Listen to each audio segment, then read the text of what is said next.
Today, I want to talk to you about photography, freelance photography. Being a freelance photographer is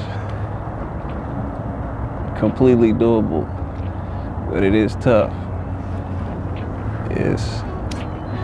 You're gonna hit some bumps in the road, some ups and downs, but you're going to thank yourself in the long run. It's a long journey, but you can make it happen. I'm here to show you how to make it happen. So if you're new to this channel, definitely subscribe. I'm gonna be talking about how to become a better photographer, stronger photographer, and how to get paid off your photography. If that's the career path you've chosen, you found the right place, and welcome. So with that being said, yeah, photography is tough to make money. It's also as tough as you make it. If you overthink things and think that it's not possible, then it's not going to be possible. You're already psyching yourself out. And from my experience, a lot of photo shoots have came through just somebody interested in needing photography, and they knew I took photos and landed a client. After the fact, they saw the results and were more than happy to share their experience with their friends and colleagues, and that leads to what we say referrals. So now you're getting referrals, but to rely on referrals is a big mistake. They don't always come when you need them, and you need to have some sort of structure in order to run your business year-round, if that's your plan. If not, it's totally okay to go in a different direction or work a 9 to 5 and then just shoot on your free time. And if an offer comes up, to take that. But more than likely, you're gonna be charging a lot less than you could be, and just not be as fluid and as strong of a photographer as you could be, taking it seriously and going full time. So yeah, I'm freestyling, no script. Just want to give you my experience and what you should be looking into if you want to make this your full-time thing.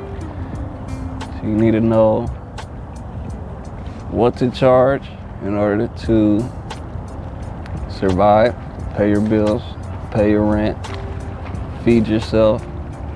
Then you need to know what kind of work you actually enjoy doing, because it's not all about the money. If you don't enjoy what you're doing, but it pays you a check, a lot of people do that, but ideally in photography, you want to pick a niche that you're passionate about and that you can see yourself doing for years to come. Once you find that area of photography that excites you, then it's time to double down on that, hone in on those skills in that specific field of photography, and then get out there and get to work.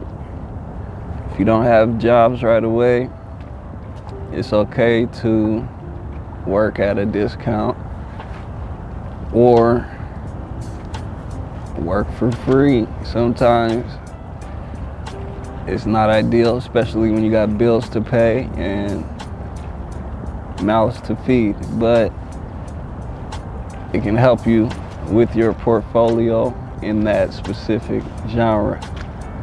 So for example, say you choose running or like marathon photography, kind of sports oriented, then you can go volunteer at a marathon. You can go find a college that has a track team, or a high school even, and you can volunteer your services, provide them with some high quality photos, and then you can use those photos in the actual field that you want to present yourself in. So you're building up your portfolio. If that's the specific niche that you want to go into, then you're inclined to go get proof of concept and proof of you actually are good at this. So you can do it for free to start with, and then you never know. If you're volunteering somewhere, you might bump into somebody that wants your services as well, and they see you're already doing that in that field, then they might come approach you and be like, hey, can you shoot my kids' race next week, or can you shoot our school's marathon? The list goes on, but that's just an example of like volunteering your services in order to build your skills in that field, have a portfolio of work in that field, and then you're out in the field, you can network, and that can lead to paid work. So that's one method. The next method would be just call it the on-foot method. You're gonna go on foot to whatever the niche is you might wanna shoot. Say, for example, it's fashion photography. You are gonna go on foot to maybe local shops that have fashion boutiques or thrifting, whatever's fashion related.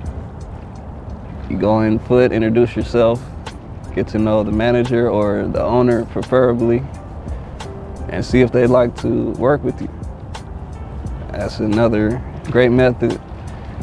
Takes a lot of courage to put yourself in that situation, but people respect that and realize that you're serious about your business. So if you can take the time and effort to actually walk into somebody's business, offer your services, you're gonna get a lot of no's, but I'm highly confident you will receive a yes at some point.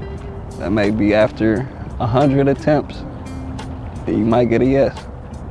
But still, that's one yes versus not trying at all and not even landing anything.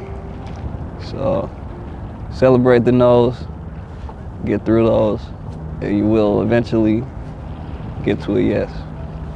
And the third strategy, I would say, you want to market yourself. You want to have your personal brand. Be known, get your stuff out there, whether it be Instagram, TikTok, or like here on YouTube. Get your stuff out there.